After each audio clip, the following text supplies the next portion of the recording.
এই শুধুমাত্র গণতন্ত্র প্রক্রিয়া নয়, প্রকৃতপক্ষে এই দক্ষিণাঞ্চলের যোগাযোগের একটা বিরাট অবস্থা। আমরা চাই অন্তত এই এলাকার জনপ্রতিনিধি হয়ে এই এলাকার মানুষের সুযোগ আঘাত করার জন্য যোগাযোগের উন্নত ব্যবস্থা গড়ে তোলার জন্য এই রাস্তাঘাটগুলো ঠিক হোক। আমরা চাই এই পিছিয়ে পড়া মানুষেরা যেন অর্থনৈতিকভাবে স্বাবলম্বী হতে পারে, তাদের ছেলেমেয়েরা যেন মানুষের মতো শিক্ষার মাধ্যমে উচ্চশিক্ষা গ্রহণ করতে পারে, তারা যেন সুস্থ হলে এই উপজেলা পর্যায়ে যতটুকু সেবা পেতে পারে তার যেন পরিপূর্ণ ব্যবস্থা থাকে এবং আমাদের ব্যক্তিগত উদ্যোগে এই উপজেলা স্বাস্থ্য কমপ্লেক্স থেকে গরিব মানুষের জন্য ফ্রিতে ওষুধের ব্যবস্থা করা। আমরা যদি নির্বাচিত হতে পারি আমরা সাহায্য করতে পারবো। আমাদের সেই গ্রহণযোগ্যতা আছে, দেশব্যাপী বিশ্বব্যাপী আমাদের সেই পরিচিতি আছে।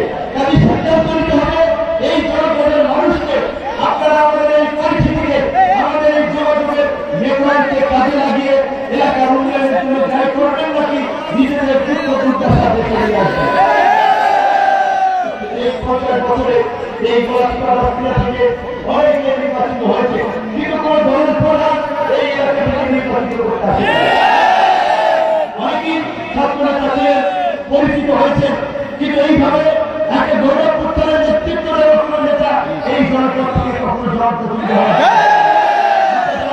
আপনারা বলেছেন মায়ের কাছে মানবাড়ির গণতন্ত্রের রাজধানী এই প্রতিবাদের সময় আমাদেরকে ধারাবাহিক আন্দোলন সন্ধ্যা যেখানে রাজনৈতিক দলগুলো সংযত হয়ে পর্যদস্ত হয়ে হাল ছেড়ে দিয়েছে, সেখানে আমরা ধারাবাহিকভাবে আন্দোলন চালিয়ে গেছি। এমনকি গ্রেপ্তার থেকে উঠতে জাতিকে উন্মুক্ত করার জন্য উৎসাহিত করার জন্য ঘোষণা দিয়েছিলাম। 90% পতন হয়েছে।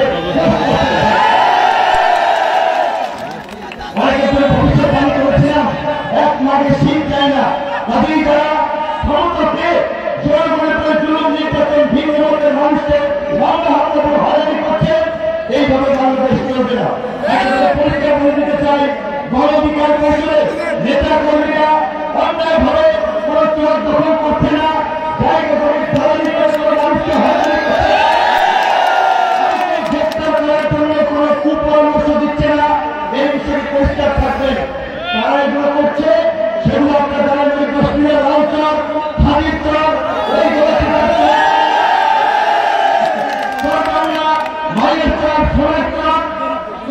দখলের নতুন একটা মাফিয়া গ্রুপ তৈরি হয়েছে। রাজনৈতিক ছত্রছায়ায় নেতাদের প্রশাসনকে ব্যবহার করে গ্রুপ করছে, আর যারা তাদের বিরুদ্ধে কথা বলছে তাদেরকে ফেসিবাদের দোষের তথ্য দিয়ে পুলিশকে ধরাচ্ছে। আমি পরিষ্কার বলতে চাই, আপনি নিশ্চয় বলেছে 15 দিন আগে ডিসিকে বলেছিলাম, ডিসিভাবে একটি রাজনৈতিক নেতার প্রত্যাবর্তন নিয়ে দাবি করছে, এইভাবে 15 দিন থাকতে পারবেন না। সেই ডিসি পুলিশ কিংবা কোন ধরনের প্রশাসন কোন রাজনৈতিক দলের নেতার হস্তক্ষেপে সাধারণ মানুষকে হয়রানি করে, সাধারণ মানুষকে তাদের জমি অধিকার থেকে বঞ্চিত করে, সেই প্রশাসনের জায়গা কিন্তু গণতন্ত্র প্রশ্নে হবে না। এবং বন্ধুগণ, আমি আপনাদের কিছু বলতে চাই, আমাদের চান্দাবাদী ধান্দাবাদী আমাদের ইচ্ছা নাই। এই মন্ত্রী যারা আছে কেউ অতীতে কিংবা বর্তমানে কোন ধরনের চান্দাবাদী ধান্দাবাদী জীবনের সাথে জড়িত ছিল না, ভবিষ্যতে থাকবে না।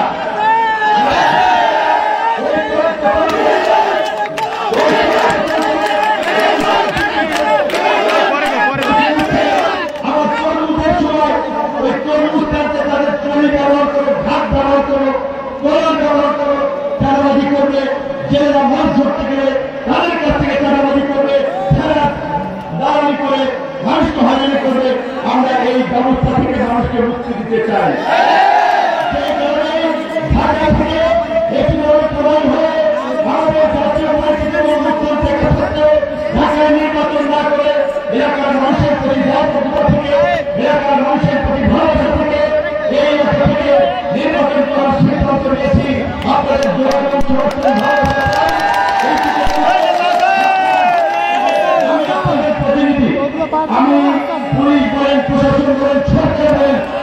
আত্মহত্যা করে নেয়। সেটা পরবর্তী মানুষের কাছে লড়াই করে গেছি।